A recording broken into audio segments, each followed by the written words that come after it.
Blessings, everybody. Welcome back to the channel. I'm Dane, your host of the Rock and Metal Guardian. I hope you're doing well wherever you may find yourselves.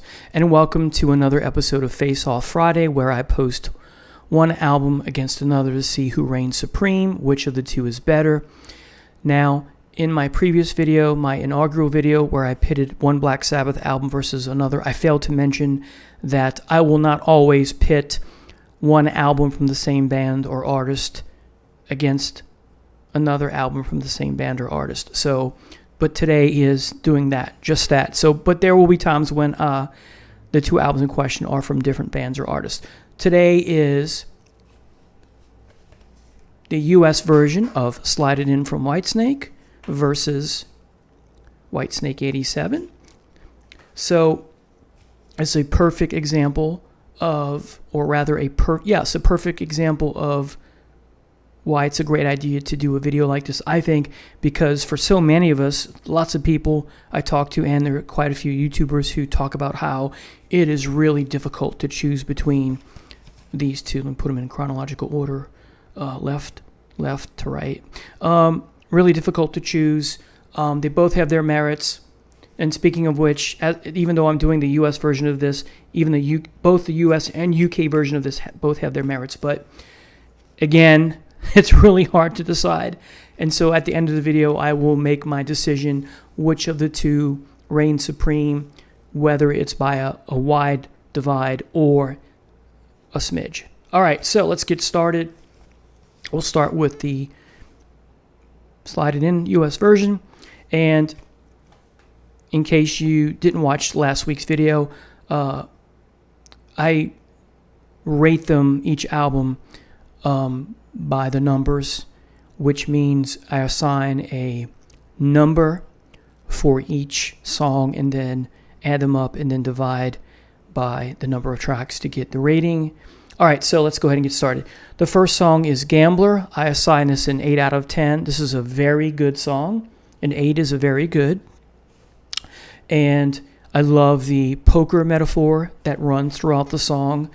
Makes me think of the song Queen of Hearts back on one of David's solo albums. It was either North Winds or the first album, Whitesnake. You have the Jack, he mentions the Jack of Diamonds and the Queen of Hearts, of course, and the Ace of Spades. Just a great, moody, dark, tonal-wise song, and it has kind of the pacing of the bass and drums kind of has an uplifting, so it's kind of a juxtaposition between dark, moody, and uplifting at the same time. Very, very progressive in a way. It's hard to describe that. Not progressive like progressive rock, but it has just a progressive feel to it as the song progresses through the song, or rather as the instruments progress through the song is what I meant to say. Next is Slide It In. This is a perfect song. It's heavy. And like another track I'm going to mention, foreshadows what's to come on Whitesnake 87 and seems to, for many of us, I'm probably not the first person to mention this, I know I'm not, seems to suggest what might have been if another different British band had stayed together. Would this have been their sound? Maybe so. So Slide It In gets a 10 out of 10. It's a heavy song. I love it. It's some interesting licks here. The guitar playing is nonpareil. It's top notch, in other words.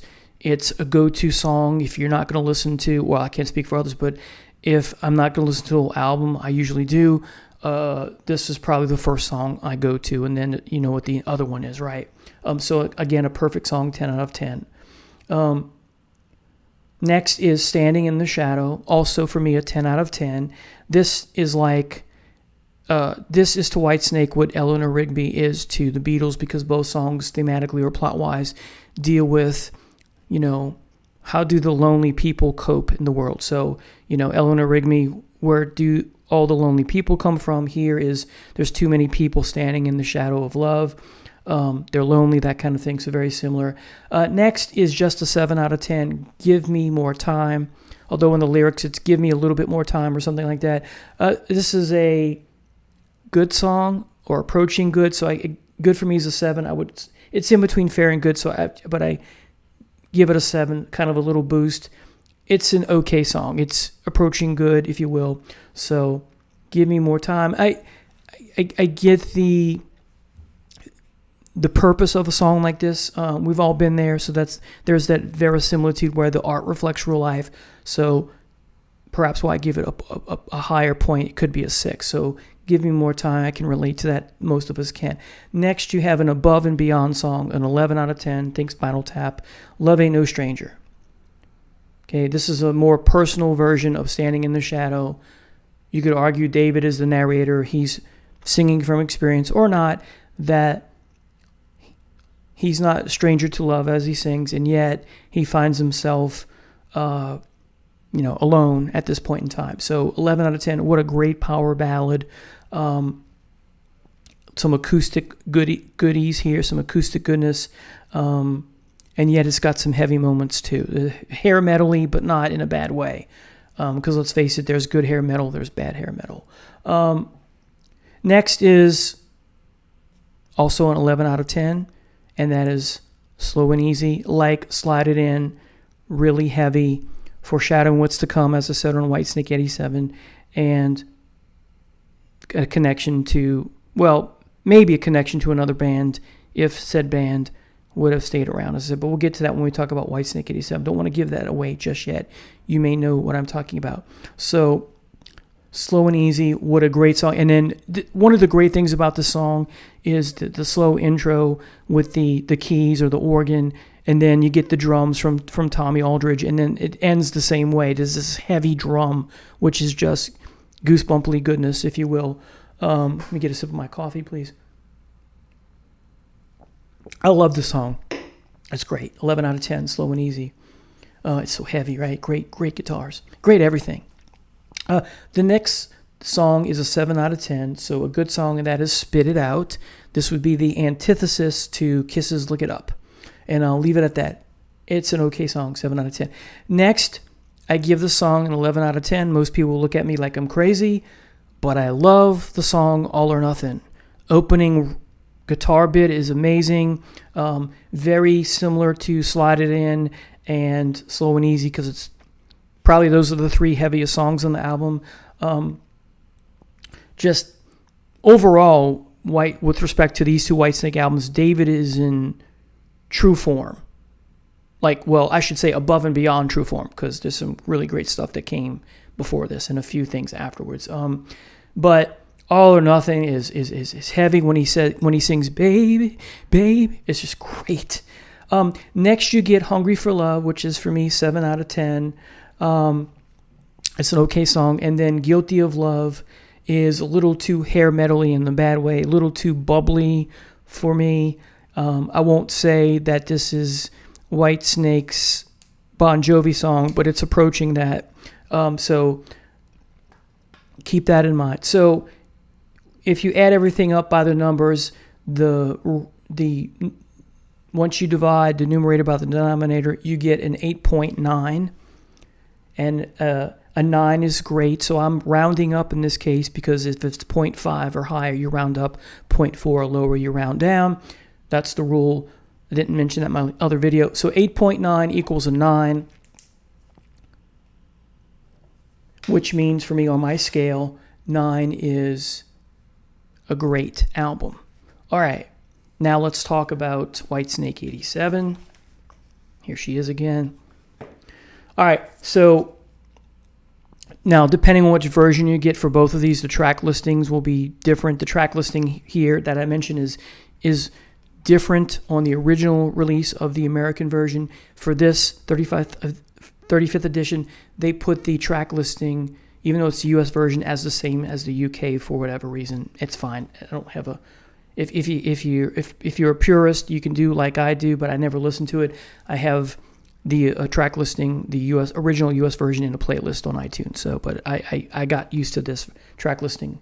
I actually prefer it. All right, so Whitesnake 87. The first song is Crying in the Rain 87, because this was a previous song on either Saints and Sinners or Ready and Willing. I forget which of those. I want to say Saints and Sinners.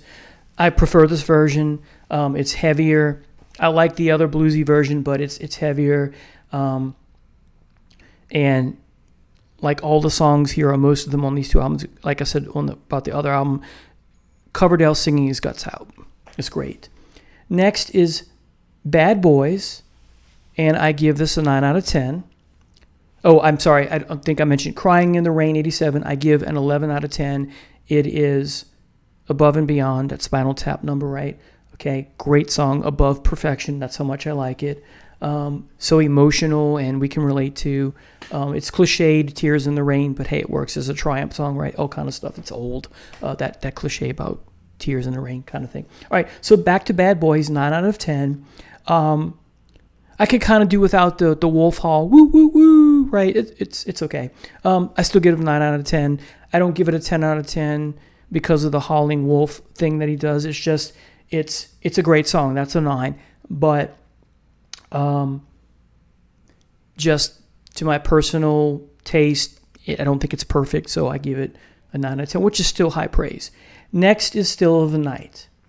We all remember the video for Whitesnake fans with Tawny Katane, and, we have one of the heaviest Whitesnake songs of all time. If you count this one, going back to the previous album, the top 4 heaviest albums for me are Slide It In, All or Nothing, Slow and Easy, and Still of the Night. Now, this is far removed from the 5 Satins and the Still of the Night from the 50s, right? 1956, I believe. 56 or 57. Anyway, so long removed from that. Two very different songs. I'm not sure if Coverdale was influenced for the song because of that title, but either way, I like it. Again, this is a heavy song. You have the Zeppelin-y, I think I always get confused who plays on this album. Is it Sykes? Because of the breaking up the band and then touring with different members like Rudy Sarzo. Anyway, I think it's Sykes. He's in the video. He's got it's either Sykes or Vandenberg, and he's pulling a Jimmy Page and pulling a bow across the guitar strings for the solo. It's glorious. It's wonderful. I love it. So what I was alluding to when I was talking about the previous album is that perhaps that maybe this is what Led Zeppelin would have evolved into had John Bonham not died. Maybe. There's no way to prove that or know.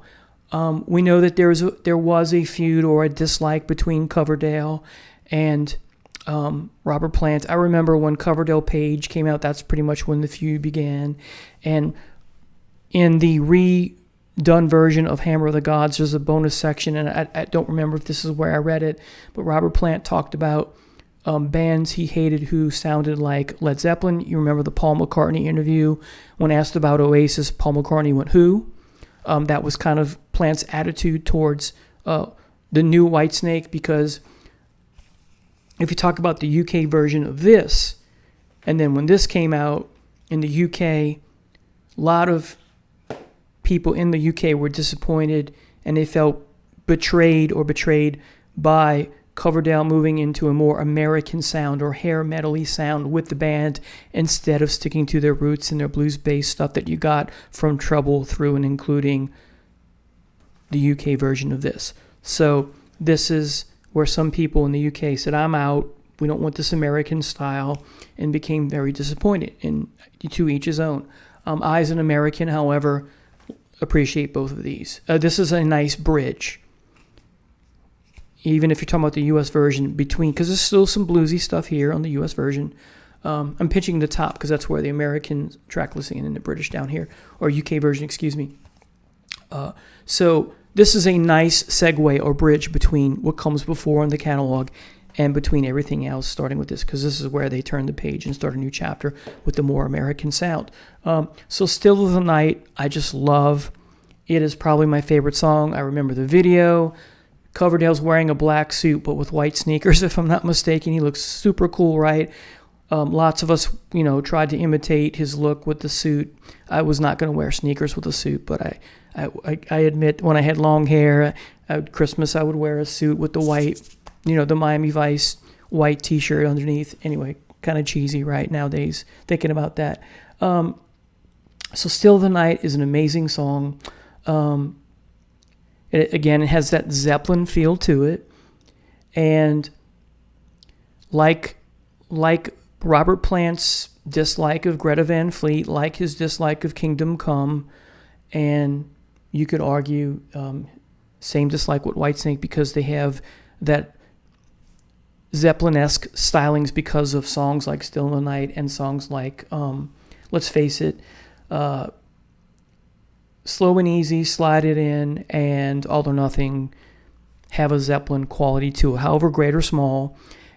But interestingly enough, and perhaps he was being sarcastic, I remember when I worked in a record store in the 90s, it was a Sam Goody, and one of the interviews when Coverdale Page came out, Plant said in an interview that, or maybe Coverdale said that they'll get together, him and Plant, or Plant and Coverdale would work together. Of course, that's never going to happen because of egos, right? But anyway, overall, Still the Night, what a song. I would love to give it a 12. But as I said, I'm sticking to my guns, and no song in this can be ranked higher than an 11. It goes up to 11. All right. I love that movie. All right. Anyway, so next is Here I Go Again, 87. This was on Saints and Sinners. I give this a 10 out of 10. This is a wonderful ballad. It's light and shade. There's a lot of light and shade on both of these albums, hence the Zeppelin comparison as well, right? So Here I Go Again is mostly a power ballad, but there's some slight heaviness to it in spurts.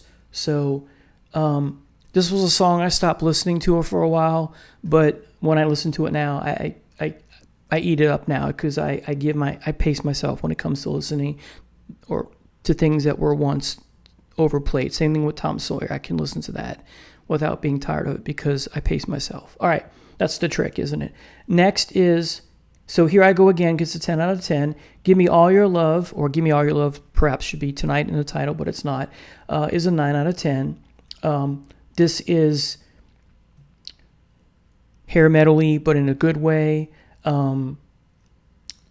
And what's to be said about this is what's great about both of these albums, or what's great about Whitesnake, including David Coverdale's first two solo albums, is that Coverdale treats us with the bouncing back and forth, or the consistency of including songs that are heavily romantic or hopeless romantic, and dealing with the importance of having love in your life. But at the same time, he also talks about, or he has material that is full-blown songs about lust, and that's rock and roll, right?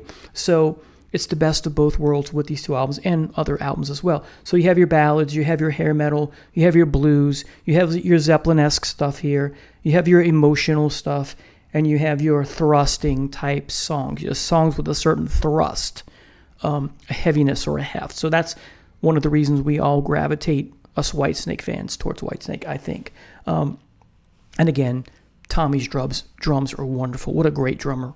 Very underrated. So back to the album. Last thing I mentioned, Here I Go Again, 87, gets a 10 out of 10. Give Me All Your Love gets a 9 out of 10. I really liked it. That's a song that kind of pumps you up, right? It's a great song, I think. Next is This Love? Like Here I Go Again, this is a song I have to pace myself with so it doesn't get old. This is a marvel of a power ballad or hair metal song, emotional slow song, if you will. I got to give it a 10 out of 10. The lyrics are great, and we can relate to this. You know, you get in a relationship, it's new, and is this love that I'm feeling? So 10 out of 10. Next is Children of the Night. Something a little bit missing from the song, but I do like it. It's still a great song. I give it a 9 out of 10. Great guitar here, 9 out of 10. Next is Straight for the Heart, which is a disappointing song. I give this a 6, a fair song. It's way too bubbly for me. It is worse than Guilty of Love. Between the two, I would choose Guilty of Love. So Straight for the Heart, a little too bubbly for me. And then finally, Don't Turn Away to close the album, 8 out of 10. Don't turn away before the night is over. Great. This is a great song. It's an 8, gets a great. Now, if you do the math by numbers, you add them all up, divide by the number of tracks, you get a 9.2. So You round down, that means both of these albums are a 9.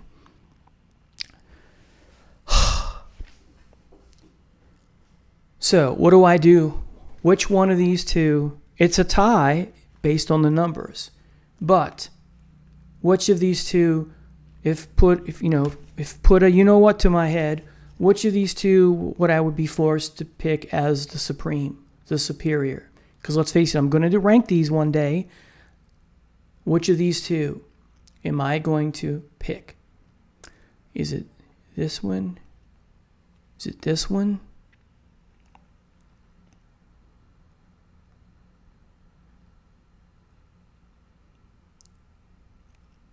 I'm going with this one, folks. Just my gut, okay? And it's by a smidge. So both of these are ranked 9s.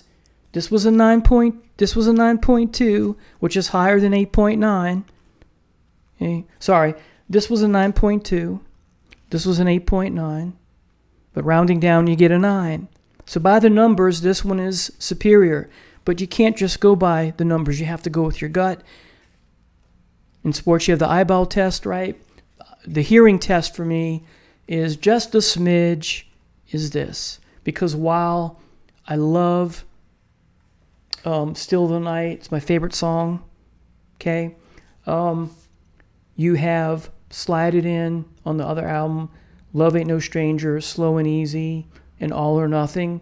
You have 4 really good songs that are 10s or 11s. Let's see. You have Slide It In, Standing in the Shadow. I have 1, 2, 3, 4, 5 10s or 11s.